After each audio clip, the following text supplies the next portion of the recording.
Hey everyone, and welcome back to The Explainer. I am absolutely thrilled you're here today because we're about to open up what is essentially a hidden treasure chest of political strategy. We're examining this fascinating artifact that is almost always kept strictly behind closed doors, an actual master campaign script book. You know, if you've ever wondered how political campaigns manage to keep such insanely tight discipline over everything their candidate says, well, this explainer is going to show you exactly how the sausage is made. We're going to uncover the structural engineering behind the words you hear on your TV, your radio, and of course, your phone. So think about this for a second. How on earth do you take a massive, super nuanced political platform, complete with, federal lawsuits and incredibly detailed policy proposals, and scale all of that down to a space where every single character, literally including the spaces between the words, costs you money and attention? It's a massive communication challenge. So today, we're going to deconstruct exactly how one campaign solves this puzzle, shrinking and expanding their core message to fit every single medium perfectly. Okay, let's dive into this. Here is our roadmap for today. We're starting with 1, the blueprint, moving into 2, defining the core message, and then we'll look at 3, microformats. After that, we'll check out 4, the human element, what happens when we're 5, scaling up, and finally, the strict world of 6, legal disclaimers. Let's get right to it. All right, part 1, the blueprint. Because modern political campaigns, they really operate less like traditional offices and way more like highly organized content machines. What we're looking at here is the literal manual used by the Matt Grant for Congress campaign. And right there at the top, it lays out its purpose perfectly. Ready to record scripts sized for every channel and audience. This isn't just some list of vague ideas or loose talking points. No, it's a highly standardized messaging platform built to be deployed across every conceivable channel. This document is the absolute guarantee that whether you're swiping through TikTok or sitting down for a 5-minute stump speech, the campaign's core strategy stays perfectly intact. And just look at the sheer volume required to pull that off, 336. That is the massive number of distinct, pre-written, uniquely sized scripts generated for just this one single campaign run. I mean, you might think a candidate just has 1 or 2 speeches they repeat everywhere, right? But the reality of modern political strategy demands hundreds of perfectly tailored variations.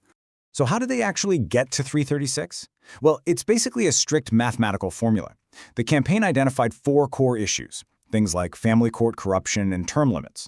Then they multiply those 4 issues across 6 specific geographic zones. So everywhere from Missouri's 2nd District as a whole, all the way down to specific spots like St. Louis or Gasconade County.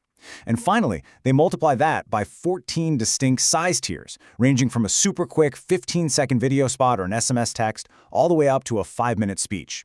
So 4 times 6 times 14 equals 336 unique scripts. It's a total matrix of precision. Now, to manage all those variations, we need Section 2, defining the core message, because the campaign desperately needs an unchangeable DNA to survive across all those formats. For this particular campaign, that structural anchor is their priority 1, the CHILD Protection Act. This is the candidate's signature issue, and notice what they did here. By turning the core problem, which is corruption hiding inside legal dockets, into a really memorable acronym, the campaign created a highly efficient messaging tool.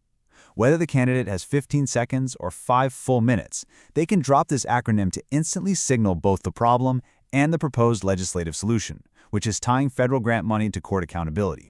But here's the thing, a campaign isn't just selling policy, right? It's selling a person. And this specific quote, "I'm Matt Grant, a neighbor, a dad, and a problem solver," that is the candidate's identity motif.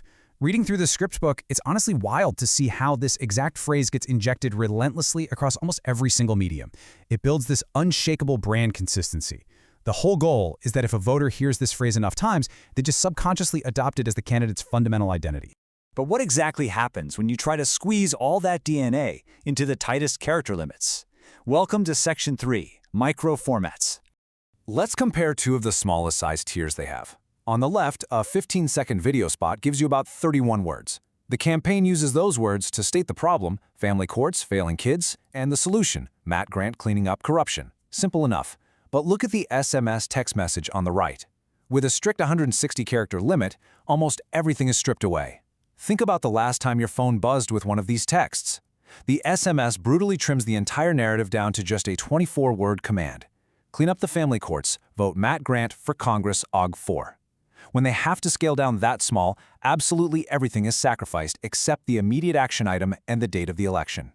Of course, not all scripts are printed on screens. In Section 4, the human element, we explore what happens when the delivery vehicle is a human volunteer on your front porch. Now, what's really fascinating here is the psychology behind this interaction. The campaign provides an 80-word door knock script, and it is engineered into 3 very specific steps. Step 1 is the intro, establishing this immediate, non-threatening identity. Hi, I'm a volunteer. Step 2 is the ID or issue, dropping that core DNA we talked about. Matt is a whistleblower attorney fighting corruption. And finally, Step 3 is the ask. Can Matt count on your vote on August 4th? In about 45 to 60 seconds at a stranger's door, the volunteer executes a perfectly structured emotional transaction without ever needing to improvise a single word. All right, let's flip to the exact opposite end of the spectrum for Section 5, scaling up. What happens when the candidate actually has the luxury of time? The script book provides delivery notes for 3-minute and 5-minute stump speeches, and they follow a really clear architectural flow. It starts with a hook to grab the audience, then it transitions into the why, explaining the candidate's deep personal motivation. Then comes this complex issue block, where they literally walk the audience from the problem to the policy solution to the contrast with career politicians. Finally, it ends with a powerful ask for volunteers and votes. It is quite literally emotionally engineered storytelling. But to execute that emotional engineering, you need words. 559 of them to be exact. That's the word count budget for the 5-minute stump block. At this scale, the candidate finally gets the freedom to introduce vivid human anecdotes. In fact, the script book actually instructs the candidate to talk about sitting with parents at kitchen tables and in church basements. Because they aren't confined by a tiny 15-second countdown clock, they can deploy empathy, personal narrative, and detailed policy context that those micro-formats just simply cannot hold. Which brings us to our final section. We have to talk about the fine print. Section 6, Legal Disclaimers.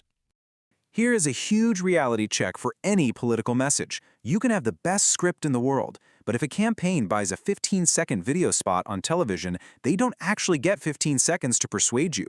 By law, the candidate must say, "I approve this message," and an on-screen lower third must read, "paid for by the committee," for at least 4 seconds. That means out of a 15-second spot, over 25% of the runtime is eaten up entirely by mandatory FEC compliance. It fundamentally changes how copywriters have to approach their 11 remaining seconds. They have to punch hard and fast because the law demands the final word. And that brings us to the end of our explainer. We've seen how a campaign systemizes a single political stance into hundreds of distinct variations, perfectly tailored for everything from a fleeting text message all the way to a sweeping 5-minute speech. And I think it leaves us with a really fascinating question to consider. Does the medium dictate the political message, or does a well-engineered message master the medium? I really want you to keep that in mind the next time a political ad pops up on your screen or a volunteer knocks on your door. Look closely at the structure. Try to find the DNA. Thank you so much for joining me today on The Explainer, and as always, keep learning.